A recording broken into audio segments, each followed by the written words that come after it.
All right, guys, today we have got our Match Week 1 review from the Premier League. We're going to go through all 10 games. We're going to talk about them a little bit.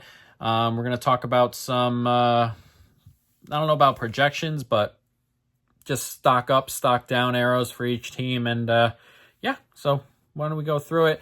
Obviously, if you're new here, I do bet on these, and I have a variety of different models and things. So my thoughts normally are backed up with some sort of numbers and stuff like that. But it's also the beginning of the season, so none of my numbers are that great, and they won't be until like week 5 or 6 until we get comfortable projections on all these teams and stuff like that. But we can talk about the games themselves. We can talk about how they looked, how these teams played, all a variety of different things here. So why don't we start? We'll start with Liverpool and Bournemouth. Liverpool is my soccer team, and I'm very unbiased, I suppose. But if any biases come out, I guess it's because I'm a Liverpool fan. But for the most part, my biases tend to stay very much off the page. Liverpool win this game 4-2. Expected goals 2.21 to 1.7. If you use the FootMob one, this is the one I use. Goals from Ekitike, Gakpo, Chiesa, Salah, and a pair from Semenyo.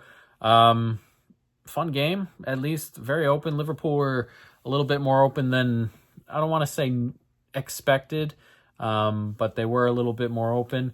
And Bournemouth had just finished losing for their back five, including, Kepa, the two center backs, Hoyson, and I forgot the name of the other one who went to PSG, Kerkez at left back as well.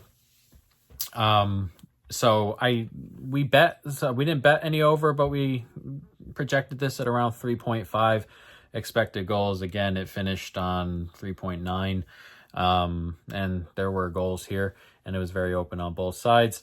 Liverpool missing in midfield. McAllister only got to play 60 so minutes. No Gravenberch, as he was serving his final game of the suspension. Should be back next game.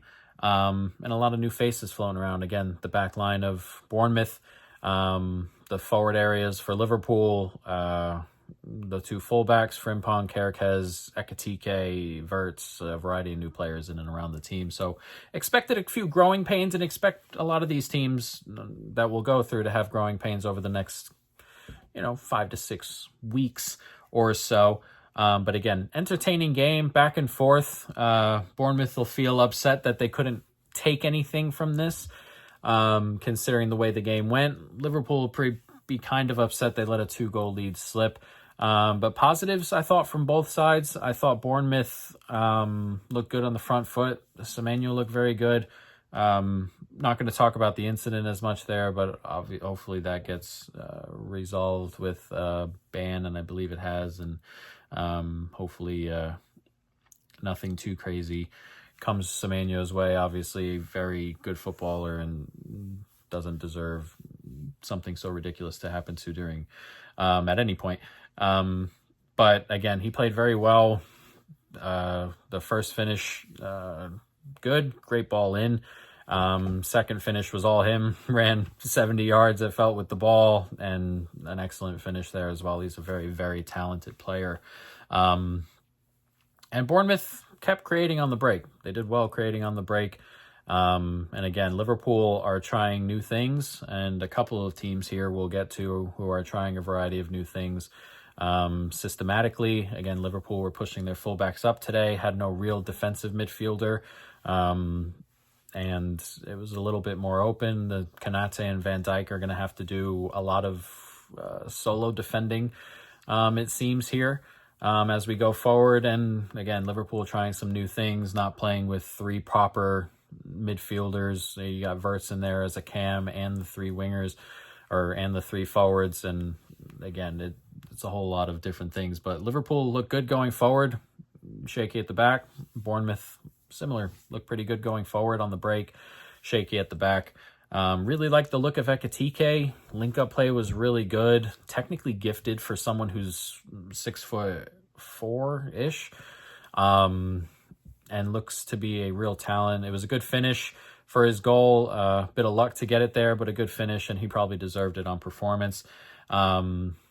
Gakpo scored as well today. He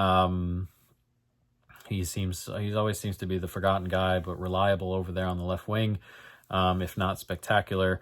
Vert's not directly involved with a lot, but every time Liverpool are moving the ball around or Liverpool are looking for ways to get through, Vert's there, pop up. I expect Vert's to have a very good career.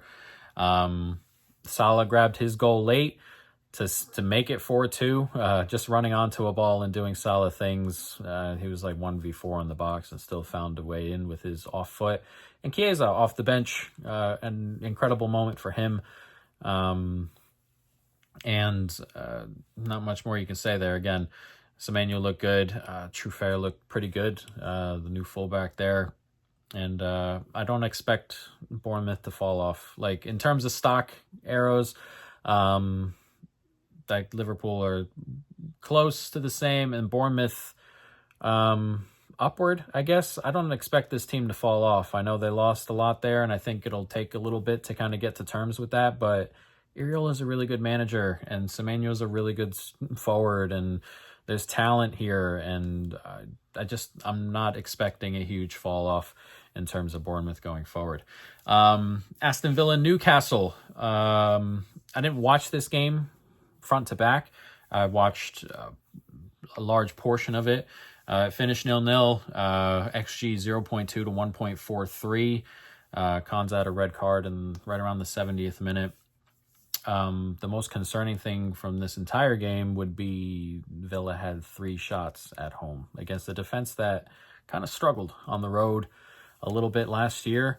A big red flag. There's a little bit of worry here for me with Aston Villa where things kind of go a little bit stale because they don't have the ability to kind of bring in the market. And if anything, they're going to have to move players on in the market. It's a lot of games and a lot of things like that. So I'm kind of worried a little bit about Villa.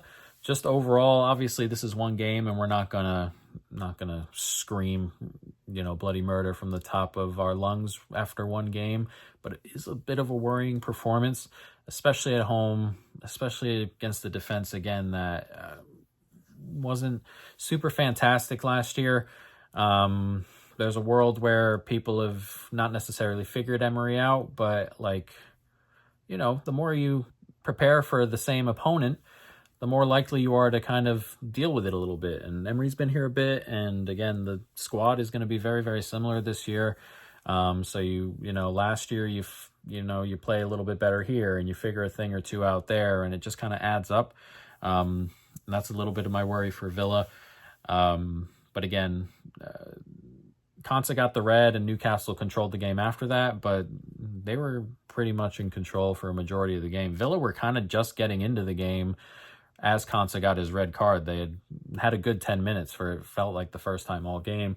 And then he got the red card and things kind of fell back into the way they were to start with. Newcastle couldn't quite find the goal. Created probably enough to grab one somewhere along the line, but didn't. And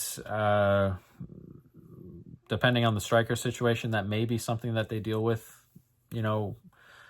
a lot going forward. This is a team that's got Champions League football. It's going to play a lot of games. And in terms of striker, and if Ishak's situation doesn't get sorted, that has to be he has to be worked back in, or if it does get if he does get moved, and they buy another one, you got to work another one in or something like that. And again, they've had finishing problems a little bit to start here. And again, I really like the midfield. I thought they played really well, just in terms of structure. Today, again, I really like the midfield. It's filled with players you really can't play through very, very easily. And they should be solid there. I think that Newcastle may be in for a few more lower scoring games. Last year, when a lot of teams traveled to St. James's Park, got run off the park. And then they would travel, and you're playing a lot of games and things like that, and their games get run off the park sometimes. I kind of expect things to be a little bit tighter here for Newcastle this year. But again, I thought they played well, probably did enough to win, couldn't quite get over the line here. And yeah, stock arrows similar to the start of the season there. So we'll see. Brighton and Fulham. This finished 1-1. 1.48 for Brighton, 0.76 for Fulham. Brighton getting the penalty in there to bring up half of it. Pretty even game otherwise. I don't know. Coming into the season, I was kind of low on both of these teams. Not like, hey, these are relegation candidates, but like these feel like 10th, 11th, and not much more. And it played a lot today. I was kind of disappointed in Fulham for the most part. That seems like a situation similar to Villa where that may just be stale, and it may just be stale for the year. Brighton feel like a team that just haven't hit transfer-wise. Like, normally Brighton, they play nice football, and, there's a new guy every day, and doesn't matter who they sell, and the next guy will come in and be no problem. It feels like their last 2 windows or so haven't just bought in the players that turn into stars just yet. So we may just be looking at 2 mid-table teams who played a mid-table game. Again, O'Reilly got the penalty. Muniz scored really, really late in that game. Brighton will probably feel unfortunate to not grab it there. But in terms of performance, I thought this was a relatively even game, and I thought a draw was mostly fair for both. I expect both of these teams kind of in mid-table. Maybe if there's a step up in somewhere, maybe a push for Europe, but way too good to be relegated. And, I expect kind of a lot of these games, particularly out of Fulham, going forward. Sunderland, West Ham. This one we watched front to back. Really interesting one. Sunderland obviously come up. It's a very bad spot for West Ham. As a Liverpool fan, we got a lot of early games in the last couple of years where we go to a newly promoted side's home stadium, like week 1.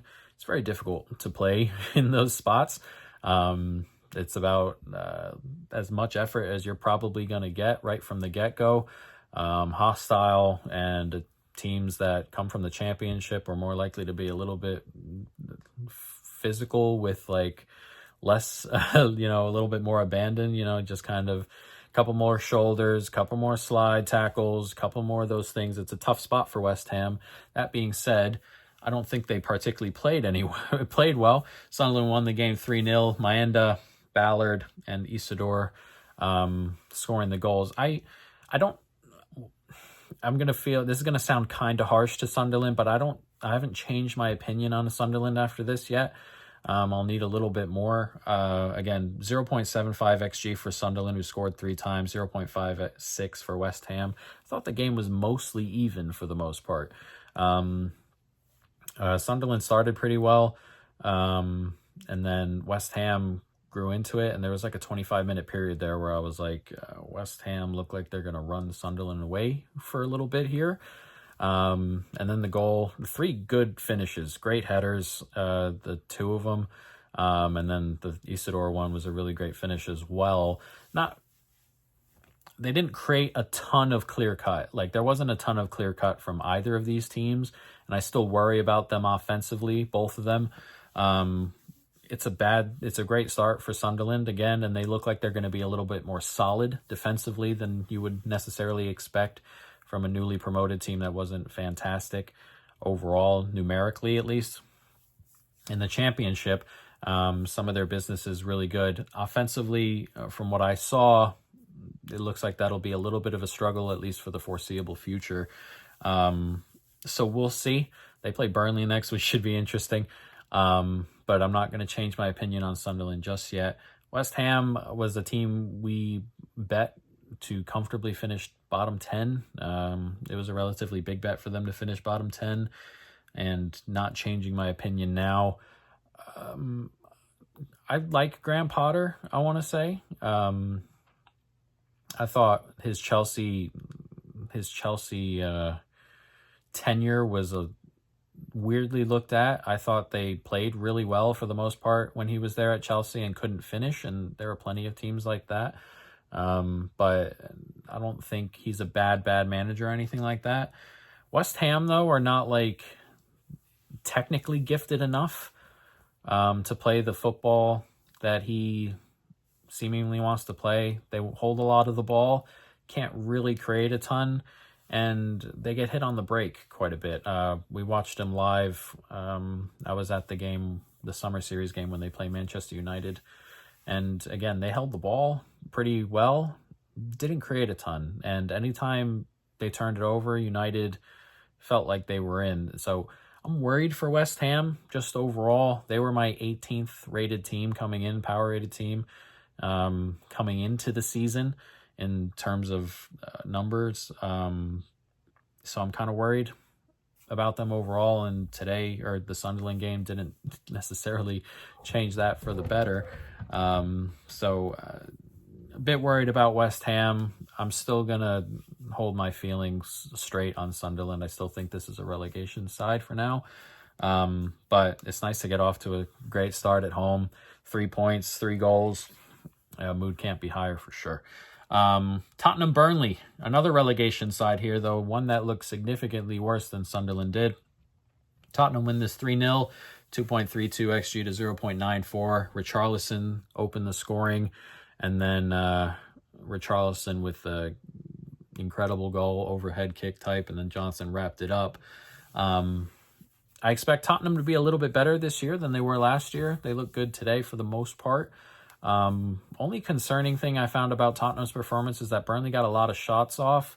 Now, they weren't good shots or anything. Again, 14 shots for 0.94 XG is a lot of no chances and stuff. But still a lot of shots, and better teams probably work better opportunities there. So that was my biggest worry about Tottenham. And again, going forward, Kudus looked good, a little more creative today. Obviously, Maddison is a huge miss for them, but if Kudus comes in and Eze comes in, then creatively, you're looking at, possibly covering up for what you missed with Maddison. So that all looked good. Richarlison up front, Solanke up front. You have competition up there as well. So, I thought Tottenham looked good today, and if they're going to be healthy at the back, games are going to be a little bit tighter. I really like Thomas Frank, and again, I think they're going to be more solid, and you're not going to get some of the crazy things you got with Ange last year in terms of the way they defend and the way they close games down and stuff. Like today, I thought Tottenham, that's a noticeable difference, that Tottenham just kind of saw this game out after going, 2-0 up, 3-0 up, instead of just being wildly open all the time. And they were a little bit more solid just in general. Still not in love with the midfield just as a whole, and I think they're a little bit easy to kind of get through, and we'll see how that looks against Manchester City next week when they go to the Etihad, but positive signs for Tottenham. Burnley, on the other hand, I am really, really worried about.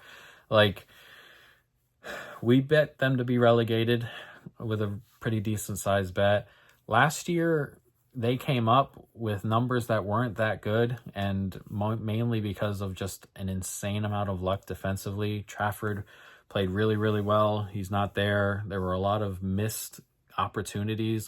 They gave up I forgot how much it was, 17 goals or something off 38 expected. That's not going to happen again. And if you are not good defensively, the offense is certainly not good enough. So I'm really worried that Burnley are going to have a really bad year. And that's not even a stock down thing. That felt like a thing that was just something we felt preseason. And watching it in the first game kind of reiterated those thoughts. Obviously, again, these are all one-game samples, so we won't really have a good look at any of these teams for 5 or 6 games, but pretty worrying for Burnley there. And a nice step in the right direction for Tottenham.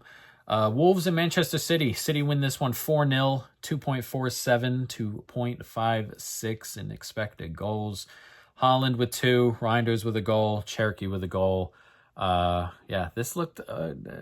it started kind of, the City looked okay going forward to start and looked okay with the ball to start. And for the first half hour, I thought Wolves were getting into good positions, getting in behind.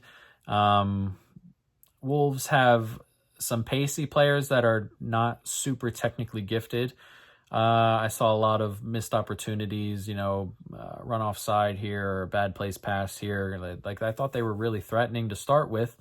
And then Holland scored, and then Reinders scored a couple of minutes after that, and that was very much vintage City. City in general are like so good at like killing games off. Like they go 2-0 up and you just know the game's done. It's over though. We don't have to do anything. We can just go we can go you can turn the game off and go do something else. Like City are genuinely really good at that, and they'll be significantly better when Rodri's back. But after that second goal that Reinders scored, there was really no getting back into it from Wolves, and they struggled to get a hold of the ball, struggled to create much of anything after that. And City kind of just did their thing where they played around. Reinders looks good right off the bat. Obviously, it's his first game, and it's just a one-game sample, but he was getting into good positions, playing good passes, making good runs. Obviously, he had the goal himself with a good run there. 2 assists, I think. Did he assist both Holland goals? I know he assisted one at least. Really looks a talented footballer. And looks to be a problem. Cherky came off the bench, grabbed himself one of his seemingly trademark goals. And we'll see. That can't look too much into the Cherky cameo, because the game was over and he scored with a good strike, but that's not necessarily a predictive type thing. And the rest of it was kind of just moving the ball around. So, other than that, they look good. Holland looked his normal self. One good finish and the one good run to get in there, and then probably one Saab would feel he could have saved, but he really hit it. So, again, City, I thought, were probably the best team of the weekend in terms of performance here. And Wolves, I don't think this is a team that's going to go down. I thought they looked decent going forward, and I thought they were in the game until that Holland goal, and then it just kind of unraveled, and they don't necessarily have the technical players to kind of get back into games like that, and that may be a worry going forward. But in neutral game state, I thought they were okay. So I'm not super worried about Wolves at this moment. Next, we have Chelsea and Crystal Palace. This one finished 0-0, 1.6 XG to 0.66 XG for Palace. Interesting game. I thought Chelsea played okay here. Again, I'm kind of high on Palace for the most part, and Palace did okay in making sure that some of these chances weren't necessarily good ones. And again, they had that goal chalked off, which is technically right. But I thought Chelsea played okay. I think Chelsea's a funny team because I think they're better when they're not holding on to the ball and not playing like system football. And I think they're better in situations where the other team has the ball and they can kind of hit on the break and go about it that way. So games like this are going to be interesting for Chelsea. They're going to have home games like against Palace, against Fulham. Who else we got in here? Like at Forest. A lot of the games in that realm are going to be similar to this, I think. And I think they'll be more productive in games where they're like away to Newcastle, or they go to West Ham on Friday, and I think Chelsea win that game outright. But I think that's a good spot where West Ham are going to try and forcibly hold on to the ball, and they're not good in transition defense, and Chelsea are so much better in transition and stuff like that. So we'll see. But again, I didn't think Chelsea were horrible today. Just couldn't quite find the goal. And yeah, that's just kind of how we go. A lot of new faces at Chelsea always. This Estevao is going to be a pretty major part of this Chelsea team sooner rather than later. He looks really talented, gets into really good positions. I would be surprised if he's coming off the bench in 3 months. I'd be really surprised. But again, very young, and getting into English football is a little bit harder for some people. But again, I'd be really surprised. As for Palace, I think they're going to have a decent year. We'll see what it looks like, because it looks like Eze and Guehi are both going to be gone. If you keep them, that's crazy. You're going to have a pretty good year. I think you can genuinely push for Europe. If they both go, depending on the replacements, I think this is the top half side still. but I'm not so sure they're pushing for Europe afterward. They're going to be solid, but the forward line is okay. I don't love it necessarily without Eze, but again, we'll see. I don't think there's any chance that this team is fighting for relegation going forward. So a solid mid-table team here with Palace. Nottingham Forest and Brentford. Forest win this one 3-1, 1.83 to 1.49 XG. Half of that for Brentford coming from the penalty. Chris Wood twice and Doy all in the first half. Forest having a good run to start here. They're very difficult to beat when you give up an early goal. A lot of like the metrics last year for Forest were not good in the second half of the season. And a lot of that was like, treading water a little bit and trying to hold on to their place where they were before it slipped late. But they didn't play particularly well back half of last season. But for their game state stuff, a lot of it was just they scored early goals all the time, and Chris Wood just put anything into the back of the net, it felt like. It did it again here today. Goal in the 5th minute from Chris Wood, and again, he scored before halftime there. They scored 2 goals in the last 4 or 5 minutes of the half there. But Forest want that. Like, Forest would love to sit back and hit you on the break, and they'll do that all day if they could. And when it comes with an early goal, then it's all day. They'll do it all day. They'll go 1-1. Even if Brentford made it 1-1, not going to change the way Forest want to do things, it feels like. And this Brentford side are a bit of a worry. They kind of, this felt like one of those performances that, you get the alarm bells ringing a little bit. There's a lot of change here. No Visa, no Embuemo, no Norgard defensively, which is huge. Like, worried for Brentford. There's a worry that they're going to be in a relegation battle here. And the start wasn't that good. Their goal came from a penalty. Again, this was right from the first goal that went in. This was a game Nottingham Forest wanted to play, and Brentford had to kind of play catch up, which is obviously, again, this is only one game, so we're not going to go crazy with it. But like, when you have to play catch up versus Forest, it's tough. When Brentford are the way they are, it's tough. New manager, new players, new everything, losing a lot of talent. So again, a tough one for Brentford, and a really good one in terms of game state for Forest. And Forest will take that every day of the week, but it's very difficult for teams to go there and give up early goals and try and fund from behind there. Manchester United and Arsenal. Arsenal win this one 1-0. United 1.52 XG, 1.31 XG for Arsenal. Calafiori with the goal. Interesting game. I thought United looked pretty good going forward. I thought a lot of that was down to Arsenal just having less control of the game. Some of the Arsenal people I follow who do numbers and, actual analysis and stuff like that, thought that Arsenal looked like they're going into a phase where they're going to try some new things, and not just play the compact, control type game.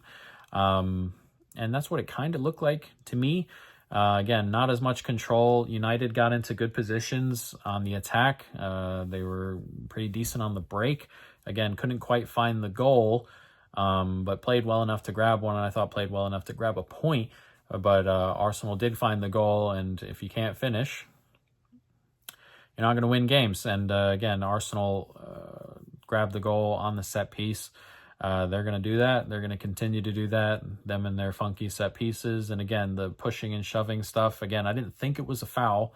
I will say I didn't think it was a foul, but Arsenal are going to push and shove. They're going to, they're kind of going to stick their shoulder in a little bit. It's just stuff you're going to have to deal with because the referee's not going to call it every time. I firmly believe Arsenal just said, go out there and do it. And if the referee's not going to call it, then, the referee's not going to call it, and he's not going to call it every time. So go out there and do what you can every time. And it caught the United keeper off guard a little bit. He went for He should have punched it, but went for a bit of a slap. Didn't really get onto it. And Calafiori tucked it in. And Arsenal are going to do that. And Arsenal have shown that they are going to poke at those portions of the game while being solid and not conceding goals. And again, they weren't as solid today, I thought, in open play, but they didn't concede any and won the game on one of their funky little things. And they're going to continue to do that going forward. And when it gets clicking attacking wise, it's going to be tough. I like the look of Zubimendi, a really good player. We'll see with the United players, or the both strikers here, Šeško and Gyökeres, were not lining themselves in glory today. Again, one game and no real preseason for these two, so I'm not going to hold judgment on any of those two necessarily for not walking in. I was kind of surprised that Gyökeres started this game. I thought this would have been a game for Havertz, and I think there's room going forward, even if Gyökeres is, playing well, where Havertz comes in and starts games like this. But again, for the most part, I'm not going to judge. They weren't good starts. It's fine, but I'm not going to judge players who haven't had any preseason with their clubs really. And have kind of been thrown into a game like this. I'm not going to judge it crazy. Cunha played pretty well. Cunha is an interesting player to me. I don't rate Cunha super, super highly. He's got some of those runs in him. You saw the run today. Got a little bit of luck with some bouncing balls in there off a couple legs, but again, he's good for a run like that out of nowhere. Mbeumo was a little bit quiet today for the most part. Mount played pretty well from the front. Mount is good for that stuff where he's just going to press and do fun things like that, do all the hard worky stuff. So I thought he played pretty well.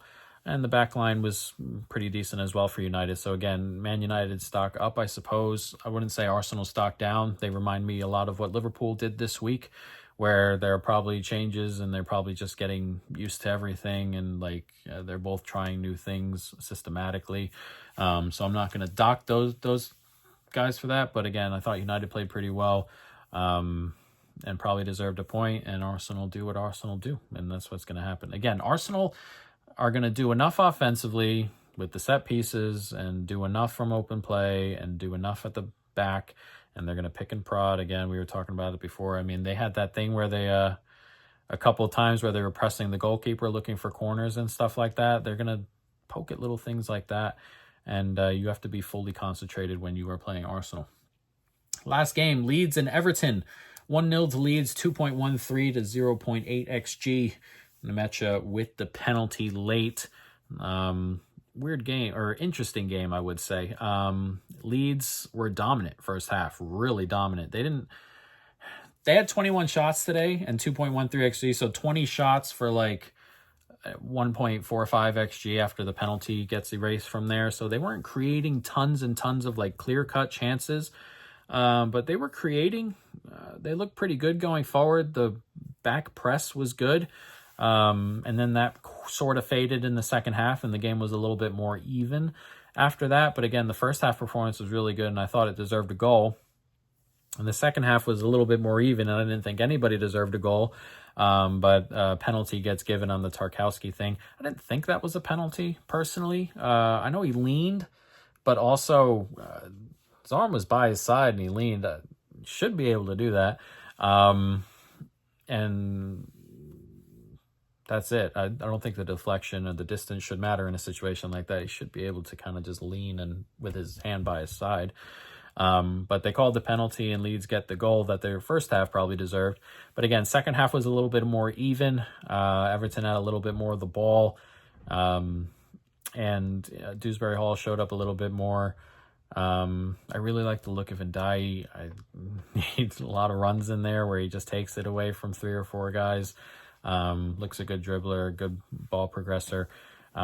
Leeds looked good as well. I thought, again, everything looked good. The press looked good. So yeah, interesting. And again, newly promoted, and my numbers, Leeds' numbers in the championship are very, very similar to that Fulham team, that Fulham team that came up and finished 10th. We had Leeds is our 11th power rated team coming into the season. And again, I thought they played really well in the first half and a little bit more even in the second half. I don't expect any of these two to necessarily be in a relegation fight. They definitely can be, obviously, but I think they're slightly a cut above. And again, I thought Everton defensively were fine today. Again, Leeds maybe did enough to grab a win there, but they didn't give up a ton of clear-cut chances outside of the penalty, obviously. So defensively, I thought they were pretty good today. Offensively, used some more work under a regular David Moyes side, though, is kind of where we're at. And we'll see if we get some more Barry going forward and stuff like that. But again, I don't think it was super concerning for Everton. It just took them a little bit to kind of get into it. Again, going to a newly promoted side's home ground week 1 is difficult. And Leeds took advantage of it in the end. Nice atmosphere there as well. So again, I don't think any of these two get relegated. Obviously, this is just week 1 and all that fun stuff. But I thought Leeds played pretty well today, and I thought Everton, again, once they got grips with the game, it was more of an even game. So yeah, there we are. Match week number 1. I'm so excited to have soccer back. I'm so excited to just kind of go through these every time. And again, if you've catch us on Instagram, Volume Bets on Instagram, or if you can catch us Volume Bets on Twitch, you can see how we model the Premier League, and we'll be modeling some other leagues going forward as well. We're hoping to model 10 or 12 leagues this year. But we've started with the Premier League, and analytically over the next 4 or 5 weeks, things will become a lot more clearer. After the international break, when you have 3 games under your belt, things will look a lot more clear, and we'll start to have genuine opinions on some of these teams. Again, this is just week 1, and it's tough to look at one performance and just be like, this is what this team's going to be. Like, it's really difficult. So, but I'm hoping to do one of these videos every week going forward. And yeah, so there we are. Match week 1 in the books.